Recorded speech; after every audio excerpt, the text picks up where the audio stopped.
R$300. Foi muito bom mesmo. Compraste onde? Isso aqui eu comprei aqui na que diz. Muito bom mesmo. Aqui o. Faço mais a mesa para lá, filho? Afasta um pouquinho mais. Assim? Afasta um pouquinho mais pra cá. Assim melhorou? Melhorou agora. Você quer que fica mais próximo aí? Estou achando essa cadeira é melhor você ficar nessa daqui e eu ir para essa. Não pode ser. Porque você fica mais alto. É. Acho, olha. E eu fico menor. É.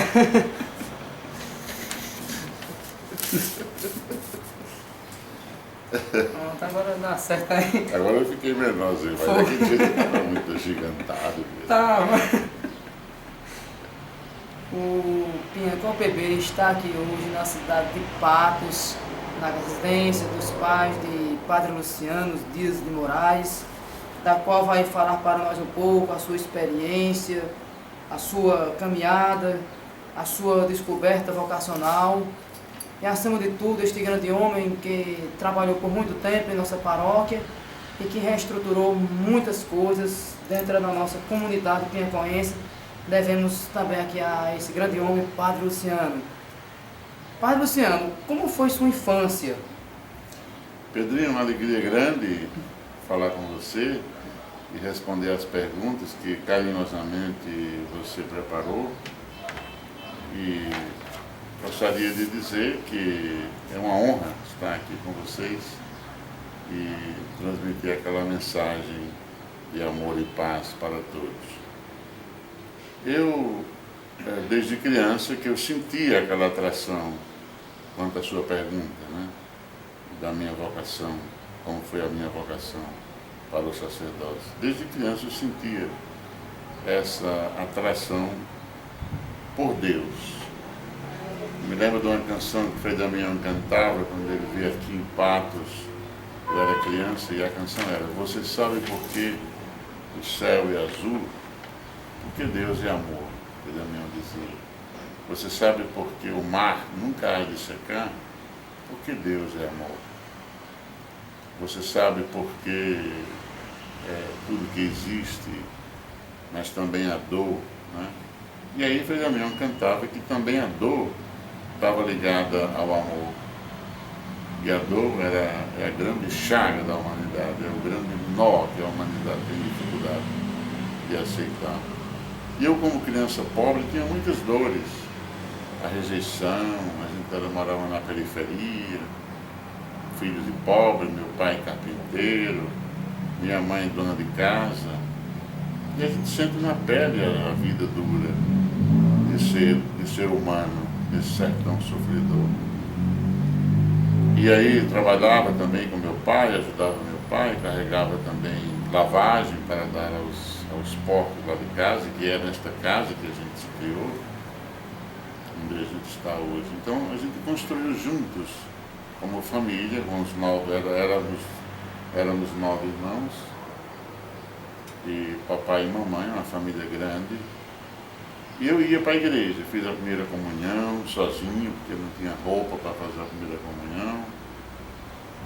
Mas aí nascia aquele amor a Jesus e à igreja, mas principalmente aos pobres, que eu encontrava pelas ruas, nos bairros de Patos. Começamos a visitar as periferias de Patos, começamos a ver tanto sofrimento. Um dia eu encontrei uma senhora com 14 filhos, e os meninos choravam muito, era 4 horas da tarde.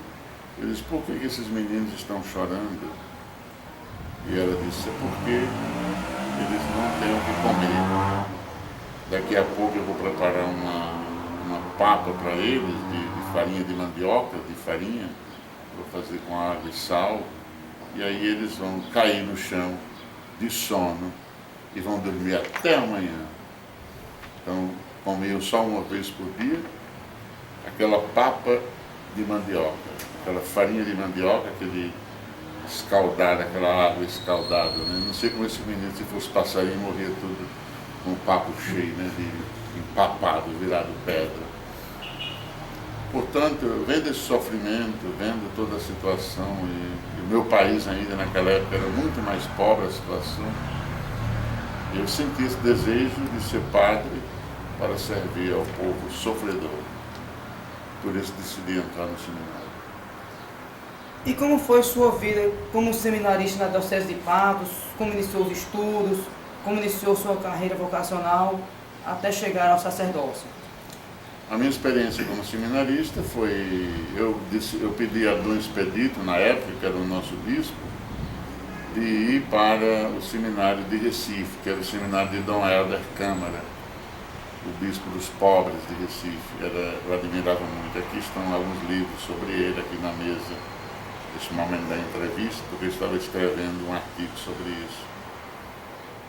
Então ele, Dom Helder, era a minha grande atração, o modelo de bispo. E eu decidi, naquele momento, falar com o Dom Expedito, e ele deixou. O Expedito mandava os seminaristas para Fortaleza e me mandou para Recife. Mas ele foi muito cortês, muito educado comigo e deu muito apoio. Primeiro eu fiquei 1 ano em Patos, no propedêutico, com o padre Raimundo Norberto, que funcionava no ginásio diocesano. Depois fui para Recife, no ano de 1981. Qual foi sua primeira paróquia como pároco e quais as principais dificuldades que o senhor encontrou ao assumir? Bom, eu assumi, fui ordenado em 86, em dezembro de 86. 87 fiquei aqui em Patos, ajudei na catedral, ajudei no Santo Antônio, no Morro, na paróquia do Morro, na paróquia de... Fiquei ajudando aos padres aqui em diversas igrejas. Mas o Morro, a comunidade do Morro, que era uma capela na época, foi ali o meu ponto onde tentei começar alguma coisa com o povo de Deus. E a minha experiência foi essa. Eu criei muitos laços aqui em Patos e pude... É a minha terra, né? Nasci aqui e foi uma experiência. Depois, como pároco, fui para Piancó, né? Fui para Piancó. E aí você vai me perguntar exatamente sobre Piancó alguma coisa, né? Como foi sua experiência como pároco na paróquia Santo Antônio de Piancó e como construiu laços de amizade que até hoje permanecem com os paroquianos? Em Piancó realmente foi uma bênção de Deus muito grande, porque o povo de Piancó para mim marcou para sempre a minha alegria de ser padre. Porque eu era um padre jovem, cheguei lá com 26 anos, né, quase 27 anos, e o povo acreditou em mim. Cheguei lá usando até barba, o pessoal disse um padre de barba, né, era um pouco estranho. Mas me lembro que eu ia para as escolas, visitava as periferias, visitava as capelas, a zona rural, a cidade. E a minha foi muita paixão em Piancó. A gente teve eu construí em Piancó assim, amizades tão verdadeiras, tão bonitas, que não vou nunca esquecer. Né? Está tudo registrado no livro da vida. Então, aquelas palmeiras que plantamos numa véspera de domingo de Ramos, ao redor da igreja de Santo Antônio, da nova igreja, da nova matriz. Tudo ali significa muito. Aquelas palmeiras que vieram do Juazeiro, que foi um romeiro passando em Piancó, disse: o Padre Cícero amava muito as plantas. E ele dizia que a gente aqui no Nordeste tinha que plantar plantas resistentes. Né? Eu me lembro aqui de Antônio Diana, que era um grande romeiro do Padre Cícero. Todo dia 20 ele fazia a romaria do Padre Cícero, né? Quem eu admiro muito, o Padre Cícero Romão Batista, pela sua coragem. Ainda vamos ver o Padre Cícero nos altares. Foi quem refugiou o Padre Otaviano. Quando o Padre Otaviano foi perseguido aqui. E ele criticava o Padre Cícero na época. O Padre Otaviano não batizava menino com o nome de Cícero no início. Depois que foi perseguido, porque você sabe, naquele tempo a política era muito pão, queijo, né? A coisa era muito dura, tinha a revolução, tinha rebeliões, tinha gente de lá e de cá, e etc. Você sabe da história de Piancó, a maioria já conhece, acredito, daquela década de 30, de 40, década de 30, de 20, de 30, quando Em 26, o padre Aristides foi barbaramente assassinado no dia 9 de fevereiro. Né? Então, está na memória histórica. Então, Padre Cícero, aquelas palmeiras, veio a semente do Juazeiro. E ali plantamos exatamente em homenagem ao Padre Cícero Romão Batista. E aquelas palmeiras eu passava ali, e aqui eu lá via que uma estava morrendo, né? A gente colocou para a memória do povo, como sinal de resistência desse sertão. E é isso aí. Então, até nisso, construir laços em Piancó para mim era até uma planta, era até um monumento do caçaco lá lá na saída para Santana. Para Taporanga. Na saída Santana também. Santana, né? Era estar na casa, conversar com Antônio Vicente de madrugada, logo cedinho, quando ele saía. Eu com o Dr. Paulo Barbosa, que vinha de João Pessoa, que vinha falar sobre as coisas da filosofia, da teologia. Então, era também falar com o senhor Antônio Galdino sobre o ano que vai ser bom, quando é que vai chover, quando é que não chove. E o seu Galdino tem uma memória boa, ele ainda está vivo. Né? Falar com essas pessoas concretamente, né, de um partido ou de outro, para mim não importava. Eu andava na casa de Antônio Montenegro, andava na casa de Gil Albino, andava na casa de todo mundo, para mim, de Edivaldo, para mim não tinha diferença. O importante era unir o povo de Deus, era unir em torno de um grande ideal, que era melhorar a vida do povo. Não sei se vocês sabem, mas um dia Dom Gerardo, quando era vivo, ele foi em Piancó e disse: meu Deus, o povo aqui está muito acabado, um povo feio, porque era um ano de seca, estava todo mundo chupado assim. Eu disse: mas Dom Gerardo, o povo está com fome, é ano de seca, o que a gente faz? Disse: você dê de comer ao povo.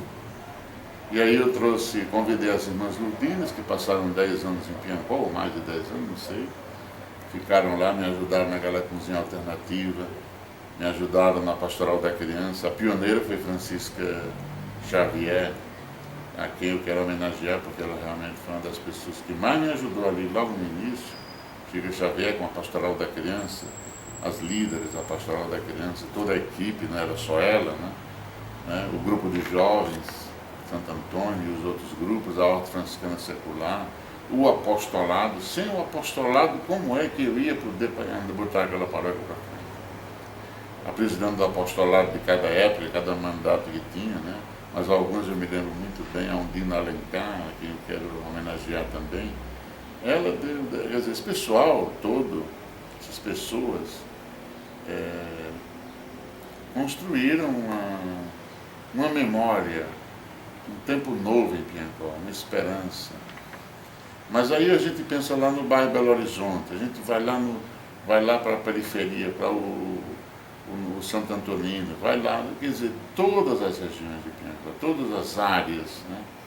E a preocupação era aquela de missão, de reunir o povo de Deus, de ensinar o catecismo, era de ensinar a organizar, de fazer comunidade eclesial de base, era de celebrar a Eucaristia, mas ao mesmo tempo de confessar o povo naquilo que Padre Severino tinha deixado, né?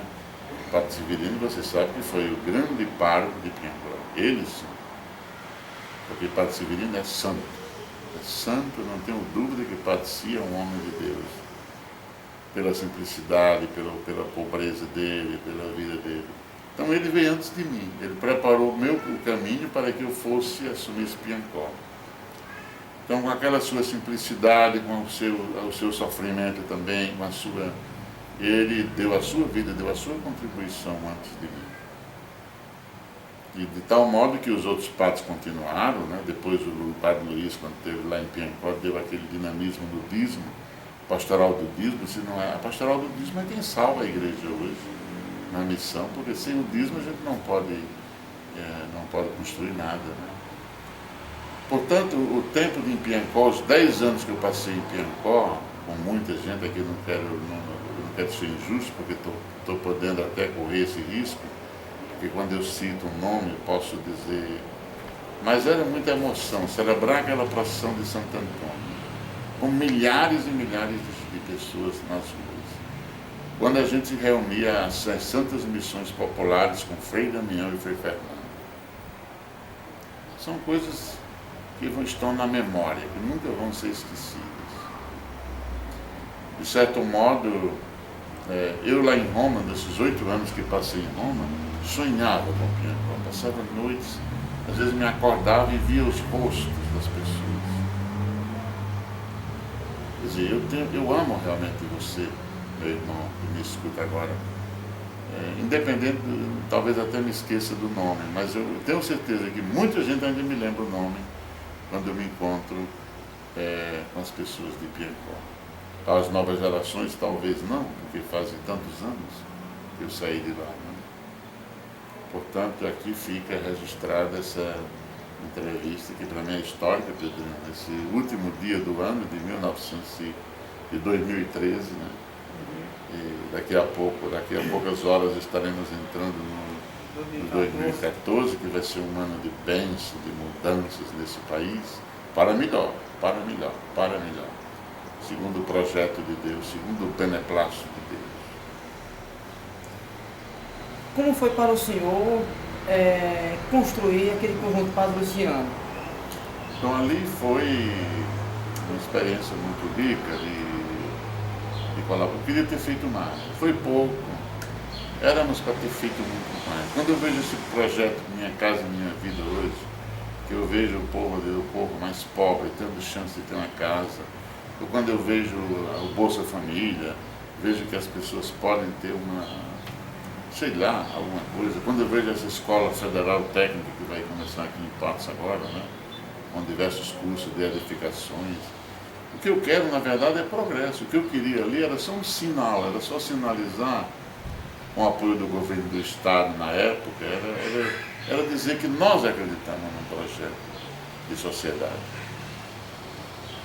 Que a gente não pode ficar omisso, que a gente não pode ficar perdendo tempo com as picuinhas, com os partidos, com coisinha de lá. Não, nós temos que trabalhar pelo povo, gratuitamente, sem pensar em retorno. O retorno está lá, né? Lá no paraíso, um dia, quando a gente chegar lá. Ao sair de Piancó, assumiu a paróquia Nossa Senhora de Fátima. Como foi sua acolhida e sua experiência nesta mesma paróquia? E qual foi sua missão junto ao Parque Cruz da Menina? Aqui a paróquia de Fátima é uma paróquia belíssima, né? Que os padres salvatorianos fundaram, os missionários salvatorianos. E eu substituí ali esses padres que deram a vida pela nossa cidade de Patos, pela diocese de Patos. Então Patos é uma cidade maior, né? Grande, a mesma coisa de Piancó. O próprio Piancó sempre foi mais forte a experiência de Piancó, eu nunca vou esquecer. A paróquia de Fátima é uma paróquia que marcou minha vida, mas não marcou como Piancó. Marcou minha vida no sentido que aqui eu pude trabalhar muito em conjunto com todos os outros padres da cidade de Patos. Tivemos assim um trabalho de pastoral de conjunto, né? Tudo tinha que ser feito em equipe, né? É bem diferente, você não pode fazer, você não pode ser estrela assim, cada um. Não, você tem que trabalhar pensando no bem dos outros, no bem comum, no bem dos colegas, né, etc. E a Cruz da Menina foi uma grande experiência para mim. No Parque Cruz da Menina eu pude encontrar todas as pessoas pobres e humildes que acreditam que Deus não abandona seu povo, que Deus realmente visita os pobres, os pequenos. Essa menina que foi morta barbaramente, foi assassinada injustamente pelos padrastos. Então ali, manter aquele parque, cuidar, criar o museu que está ainda hoje lá, etc. Infelizmente, por conta da política, do governo, muitas vezes o parque não é bem, precisaria ser muito mais bem visitado, bem mais cuidado por parte das autoridades. Né? O parque a igreja administra, mas o parque é patrimônio do povo e o governo do estado deveria investir mais, a prefeitura também. Então ninguém nunca sabe bem quem é quem, fica assim. Porque o que entra no parque é muito pouco, são poucas entradas. Para manter o parque, uma estrutura daquela, precisaria de uma revitalização do Parque Luiz Menino. E isso a prefeita Francisca Mota já está pensando, juntamente com o padre, com o nosso querido padre Flávio, que esteve em Piancó também durante muitos anos, e que é um grande padre, um grande administrador. Como surgiu a ideia de estudar em Roma numa linha acadêmica em teologia dogmática? A ideia surgiu porque desde criança eu tinha um sonho, que era de continuar a minha teologia, continuar o meu estudo teológico, né? Para mim era importante conhecer em profundidade a Universidade Gregoriana, onde tantos bispos, tantos padres passaram por lá, inclusive da nossa diocese. Então viver em Roma foi exatamente ter a oportunidade feliz, o privilégio de poder concluir o mestrado e o doutorado em teologia dogmática, com o tema Igreja dos Pobres, né, no caminho eclesiológico de Dom Helder Câmara, assumindo essa opção pelos pobres da igreja. E quando eu termino a tese, vem o Papa Francisco, que coroa a minha alegria, porque ele é exatamente a encarnação de Dom Helder Câmara. Ele vive o projeto de Dom Helder, que era exatamente o bispo que eu tinha como modelo, um grande bispo que fundou a Conferência dos Bispos do Brasil, um homem que tinha influência sobre o governo Juscelino Kubitschek, tinha influência sobre a Sudene, quando foi criada a Sudene. Era um bispo que estava atuando no social e não separava a religião da vida social. Para mim é isso. A religião não pode ser separada, não pode ser dissociada, não pode ser uma coisa alienada. A religião sempre deve ajudar a humanidade a servir e colaborar com o projeto de Deus. Como viu a Igreja Católica na Europa e quantos anos o senhor permaneceu na Itália? Lá eu fiquei 8 anos na Itália, visitei muitos países da Europa, visitei a Terra Santa e eu vi o seguinte: o mundo lá precisa muito da nossa ajuda. A gente tem o jeito brasileiro de evangelizar é diferente e o Papa Francisco foi exatamente para lá por isso. Ele, sendo da América Latina, ele tem o jeito da América Latina de evangelizar, de falar com as pessoas, de estar próximo, de conversar. A igreja tem que mudar muito ainda e o mundo também, nós temos que mudar. Na verdade é a gente que precisa de conversão.